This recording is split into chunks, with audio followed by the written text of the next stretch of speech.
ಬಾಗಲಕೋಟೆಯ ಸಮೀರ್ವಾಡಿ ಶುಗರ್ ಫ್ಯಾಕ್ಟರಿಯಲ್ಲಿ ನಿನ್ನೆ ನಡೆದಂತ ಘಟನೆ ಇಡೀ ರಾಜ್ಯವನ್ನೇ ಬೆಚ್ಚಿ ಬೀಳಿಸಿರುವಂತದ್ದು. ಈ ಬಗ್ಗೆ ಮಾತನಾಡೋದಕ್ಕೆ ಖುದ್ದು ಕಾರ್ಖಾನೆಯ ಎಕ್ಸಿಕ್ಯೂಟಿವ್ ಡೈರೆಕ್ಟರ್ ಆಗಿರುವಂತಹ BR ಬಕ್ಷಿ ಅವರು ನಮ್ಮ ಜೊತೆ ಇರುವಂತದ್ದು. ಖುದ್ದು ಅವ್ರನ್ನೇ ಮಾತಾಡ್ತಾ ಹೋಗ್ತೀನಿ. ಸರ್, ನಿನ್ನೆ ಘಟನೆ ನಡೀತು, ಏನೇನಾಯ್ತು ಸರ್ ನಿನ್ನೆ ಕಾರ್ಖಾನೆಯಲ್ಲಿ?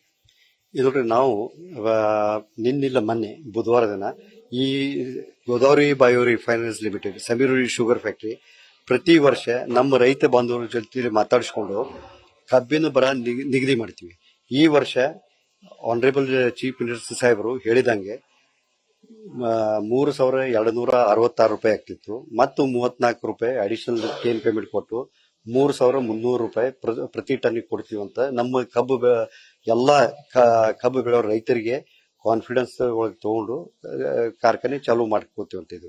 ನಿನ್ನೆ ಬೆಳಗ್ಗೆ ಸಾಧಾರಣ 4,000 ಮಂದಿ ರೈತ ಬಾಂಧವರು ಬಂದು ಎಲ್ಲಾ ಭಾಗದವರು, ಬಾಗಲಕೋಟೆ ಡಿಸ್ಟ್ರಿಕ್ಟ್ದವರು, ಬೆಳಗಾವಿ ಡಿಸ್ಟ್ರಿಕ್ಟ್ದವರು, ಪ್ರತಿಯೊಂದು ತಾಲೂಕಾದಿಂದ ಎಲ್ಲಾ ರೈತ ಬಾಂಧವರು ಬಂದು ಕೇನ್ ಕ್ಯಾರಿಯರ್ ಪೂಜೆ ಮಾಡಿಸಿದ್ರು. 4,000ಕ್ಕಿಂತ ಹೆಚ್ಚು ಮಂದಿ ರೈತರಿದ್ರು. 10 ಹಿಡಿದ 12,000 ಟನ್ ಕಬ್ಬು ಬಂತು.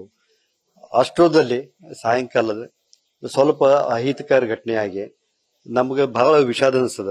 ಕಬ್ಬಿನ ಟ್ರ್ಯಾಕ್ಟರ್ ಸುಡುದು, ಟೈರ್ ಹವಾ ತೆಗೆಯೋದು, ಉಳಿಸೋದು ಇದೆಲ್ಲ ಆಗಿದ್ದಕ್ಕೆ ಎಲ್ಲರಿಗೂ ಇದು ಒಂದು ಚಲೋ ಬೆಳವಣಿಗೆ ಅಲ್ಲ ಅಂತ ನಮಗೂ ಸ್ವಲ್ಪ ದುಃಖ ವ್ಯಕ್ತ ಮಾಡ್ತೀವಿ.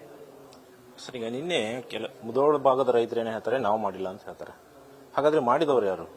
ಅವರ ಆರೋಪ ಏನಂದ್ರೆ ಕಾರ್ಖಾನೆಯಲ್ಲೇ ಇದ್ರು ಒಂದಿಷ್ಟು ಗೂಂಡಗಳಿದ್ರು, ಅವರೇ ಮಾಡಿದ್ರು ಅನ್ನೋ ಒಂದು ಆರೋಪವನ್ನು ಮಾಡ್ತಾ ಇರುವಂತದ್ದು. ಸರ್, ಆ ಬಗ್ಗೆ ಹೇಳೋದಾದ್ರೆ ಸರ್? ಸಾಹೇಬ್ರ, ಸಮೀರ್ವಾಡಿ ಕಾರ್ಖಾನೆ ಇತಿಹಾಸ ಒಳಗೆ ಇಂಥದ್ದು ಎಂದೂ ಆಗುದಿಲ್ಲ. ನಾವು ಎಷ್ಟು ಆನೆಸ್ಟ್ ಅದೀವಿ, ಎಷ್ಟು ಟ್ರಾನ್ಸ್ಪರೆಂಟ್ ಅದೀವಿ, ಇದು ಪ್ರತಿಯೊಬ್ಬ ರೈತರಿಗೂ ಗುರ್ತದ. ಯಾರು ಹೇಳಿ ಮಾಡ್ರಿ ಅಂತಂದ್ರೂ ನಾವು ಕಾರ್ಖಾನೆದವರು ಮಾಡೋದಿಲ್ಲ. ನಮ್ಮಲ್ಲಿ ನಮ್ಮ ಬೆನ್ನೆಲುಬಂತ ನಿಂತದ್ದು ಬರೀ ರೈತ ಬಾಂಧವರು.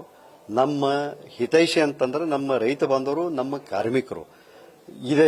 ಬಟ್ ನಮ್ಮ ಜೊತೆಲಿ ಯಾರೂ ಇರುವುದಿಲ್ಲ. ಇದು ನನ್ನಕ್ಕಿಂತ ನಮ್ಮ ಪೊಲೀಸ್ ಇಲಾಖೆಯವ್ರಿಗೆ ಹೆಚ್ಚಿಂದು ಗುರ್ತದ. ಮತ್ತು ಪೊಲೀಸ್ ಇಲಾಖೆಯವರು ನಿನ್ನೆ ಏನು ಒಂದು ಕಾಯ್ದೆ ವ್ಯವಸ್ಥೆ ಮಾಡಿದ್ರು ಅದಕ್ಕೆ ಮುಂದಿಂದು ಅಹಿತಕರ ಘಟನೆ ಆಗಲ್ದಂಗೆ ಉಳಿದಿದೆ. ಸೊ ನಮ್ಮಲ್ಲಿ ಬರೀ ನಮ್ಮ ಕಬ್ಬು ಬೆಳೆಯೋ ರೈತರು, ನಮ್ಮ ಕಾರ್ಮಿಕರು ಮತ್ತು ನಮ್ಮ ಆಫೀಸರ್ ಇಷ್ಟು ಮಂದಿ ಕೂಡಿಸಿ ನಾವು ಕಾರ್ಖಾನೆ ನಡೆಸ್ತೀವಿ. ಇದು ಪ್ರತಿಯೊಬ್ಬರಿಗೂ ಇರ್ತದೆ. ಸರ್, ಈಗ ಕಾರ್ಖಾನೆಯಲ್ಲಿ ಏನಾದರೂ ಲಾಸ್ ಆಗಿದೆಯಾ, ಮತ್ತೆ ಎಷ್ಟು ಟ್ರ್ಯಾಕ್ಟರ್ಗಳಿಗೆ ಹಾನಿ ಆಗಿದೆ ಅನ್ನೋ ಮಾಹಿತಿ ಸಿಕ್ಕಿದೆ ತಮಗೆ? ನನ್ನ ಇದರ ಪ್ರಕಾರ ಸಾಧಾರಣ 60 ಟ್ರ್ಯಾಕ್ಟರ್ಗೆ ಬೆಂಕಿ ಹತ್ತಿತ್ತು. ಅದರಲ್ಲಿ 1 ಅಥವಾ 2 ಟ್ರ್ಯಾಕ್ಟರ್ ಕಂಪ್ಲೀಟ್ ಇಂಜಿನ್, ಟ್ರೇಲರ್ಸು, ಕಬ್ಬು ಸುಟ್ಟು ಹೋಗಿದೆ. ಆ ನಂತರ ಕಬ್ಬಿಂದು ಇನ್ನು ಅರ್ಲಿ ಡೇಸ್ ನಾವು ಎಲ್ಲ ಇದು ಮಾಡ್ಕೊಂಡು ಇನ್ನು ನೋಡ್ಬೇಕಾಗ್ತದೆ. ಸಾಧಾರಣ ನನ್ನ ಇದರ ಪ್ರಕಾರ 6 ಟ್ರ್ಯಾಕ್ಟರ್ಗೆ ಬಹಳ ಹಾನಿಯಾಗಿದೆ. ಇದಲ್ಲದೆ ಕಮ್ಮಿ 25-30 ಮೋಟಾರ್ ಸೈಕಲ್ಸ್, ಇದು ಯಾರಿಗೆ ಸಂಬಂಧಪಟ್ಟಿದೆ ಅಂದ್ರೆ ಮತ್ತೆ ನಮ್ದು ಹಾರ್ವೆಸ್ಟಿಂಗ್ ಅಂಡ್ ಟ್ರಾನ್ಸ್ಪೋರ್ಟೇಷನ್ ಮಾಡಿ ಯಾರು ರೈತರು ಕಾರ್ಖಾನೆಗೆ ಕಬ್ಬು ತಗೊಂಡು ಬಂದಿದ್ರು ಅವ್ರದ್ದು ಸಾಧಾರಣ 25-30 ಮೋಟಾರ್ ಸೈಕಲ್ ಡ್ಯಾಮೇಜ್ ಮಾಡಿದ್ದಾರೆ. ಅದರಲ್ಲಿ 6 ಮೋಟಾರ್ ಸೈಕಲ್ ಪೂರ್ಣ ಸುಟ್ಟು ಹೋಗಿದ್ದಾವೆ. ಈಗ ಕಾರ್ಖಾನೆ ಸ್ಥಾಪನೆಯಾಗಿ ಅಂದ್ರೆ ಅಖಂಡ ವಿಜಯಪುರ ಜಿಲ್ಲೆಯಲ್ಲಿ ಫಸ್ಟ್ ಶುಗರ್ ಫ್ಯಾಕ್ಟರಿ ಸರ್. ಇಂತಹ ಘಟನೆ ಹಿಂದೂ ಒಮ್ಮೆ ಮರುಕಳಿಸಿತ್ತು ಅಂತ ಕೇಳ್ಪಟ್ಟಿದ್ದೀನಿ ಸರ್. ಕಾರ್ಖಾನೆ ಹಿಸ್ಟ್ರಿ ಮತ್ತೆ ಯಾವಾಗ ಘಟನೆ ಆಗಿರೋದನ್ನ ನೆನಪಿಸ್ಕೊಳ್ಳೋದಾದ್ರೆ, ಇದು ಸುಮಾರು 1975-76 ಸಾಲಿನಲ್ಲಿ ಇಂಥದ್ದು ಒಂದು ಅಹಿತಕರ ಘಟನೆ ಆಗಿತ್ತು. ಬಟ್ ಅದು ಬೆಳೆಗಾರರ ಸಲುವಾಗಿ ಆಗಿದ್ದಲ್ಲ, ಇದು ಆಗಿದ್ದು ಭಾಷೆ ಸಲುವಾಗಿ ಆಗಿತ್ತು. ಅದು ಎಲ್ಲರೂ ಮರೆತು ಬಿಟ್ಟಿವಿ. ಇವತ್ತು ನೀವು ನೆನಪಿಸಿ ಕೊಡ್ಲಿಕ್ಕತ್ತೀರಿ, ನಾನು ನೆನಪಿಸಿ ತಗೋಬೇಕಾಗ್ತದೆ. ಬಟ್ ಅದು ಆಗಿದ್ದು ಭಾಷೆ ಸಲುವಾಗಿ ಆಗಿತ್ತು. ಬಟ್ ಕಬ್ಬಿನ ಸಲುವಾಗಿ ಎಂದೂ ಇತಿಹಾಸದಲ್ಲಿ ಇಂಥ ಘಟನೆ ಆಗಿಲ್ಲ.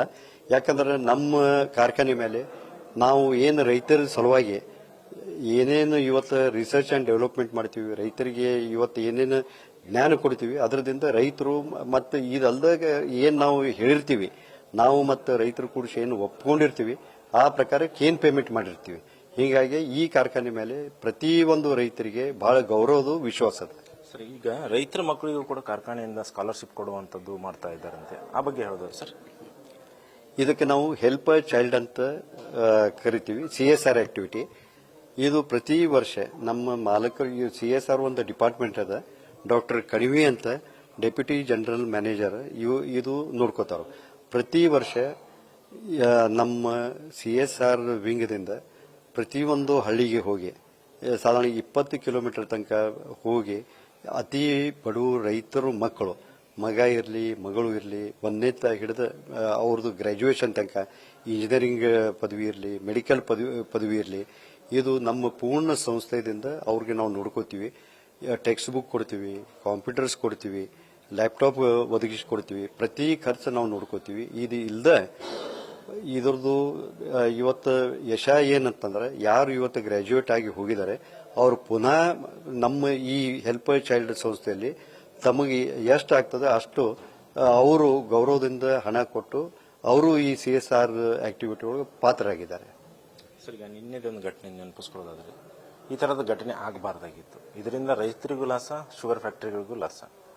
ಈ ಬಗ್ಗೆ ಹೇಳೋದ್ರ ಸರ್? ಇದು ಖಂಡಿತ ಅಹಿತಕರ ಘಟನೆ. ಇದರಿಂದ ರೈತ ಇವತ್ತು ಬೆಳಿಗ್ಗೆ ಹಿಡಿದು ತಾವು ನೋಡ್ಲಿಕ್ಕತ್ತೀರಿ, ನಿನ್ನೆ ಹಿಡಿದು ನೋಡ್ಲಿಕ್ಕತ್ತೀರಿ, ರೈತರು ಆಕ್ರೋಶ ಬಹಳ ಆಗಿದ್ದಾರೆ. ನಾವು ಕಾರ್ಖಾನೆದವರು ನಾವು 10 ಸಲ ವಿಚಾರ ಮಾಡಿದ್ವಿ ನಮ್ದು ಏನ್ ತಪ್ಪಾಗಿದೆ ಅದರ ಸಲುವಾಗಿ ಇದಾಗಿದೆ ಅಂತ. ಇದರಿಂದ ಏನಾಗ್ತಾರೆ ಪಾಪ ಬಡ ರೈತರು ಸಾಕಷ್ಟು ಮೆಹನತ್ ಮಾಡಿ ಮೋಟಾರ್ ಸೈಕಲ್ ತಗೊಂಡಿರ್ತಾರೋ, ಟ್ರ್ಯಾಕ್ಟರ್ ತಗೊಂಡಿರ್ತಾರೋ, 12-14 ತಿಂಗಳು ಶ್ರಮ ಪಡ್ಕೊಂಡು ಕಬ್ಬು ಬೆಳೆಸಿರ್ತಾರೋ, ಅವ್ರಿಗೂ ನುಕ್ಸಾನ, ಪ್ರತಿಯೊಬ್ಬರಿಗೂ ನುಕ್ಸಾನ. ಈಗ ನಾ ಇಷ್ಟ ಎಲ್ಲರಿಗೂ ತಮ್ಮ ಮಾಧ್ಯಮದಿಂದ ಕೇಳ್ಕೊತೀನಿ, ಇದು ಇನ್ನೊಮ್ಮೆ ಪ್ರವೃತ್ತಿ ಆಗಲ್ದಂಗ ನೋಡ್ಕೊಂಡು ನಾವು ಮತ್ತೆ ರೈತರು ಎಲ್ಲರೂ ಕೂಡಿಸಿ ಏನು ಒಂದು ಬಾಂಧವ್ಯದ ಆ ಬಾಂಧವ್ಯದಿಂದ ಅವರು ಮುಂದೆ ಹೋಗ್ಬೇಕಂತ ಕೇಳ್ಕೊತೀನಿ. ಇದಿಷ್ಟು ಗೋದಾವರಿ ಸಕ್ಕರೆ ಕಾರ್ಖಾನೆಯ ಎಕ್ಸಿಕ್ಯೂಟಿವ್ ಡೈರೆಕ್ಟರ್ ಆಗಿರುವಂತಹ BR ಬಕ್ಷಿ ಅವರ ಮಾತಾಗಿರುವಂತದ್ದು. ಕ್ಯಾಮರಾ ಪರ್ಸನ್ ಪಾಂಡುರಂಗ ಜೊತೆ ಕೃಷ್ಣ ಹಾದಿಮನಿ, ನ್ಯೂಸ್ ಫಸ್ಟ್, ಬಾಗಲಕೋಟೆ.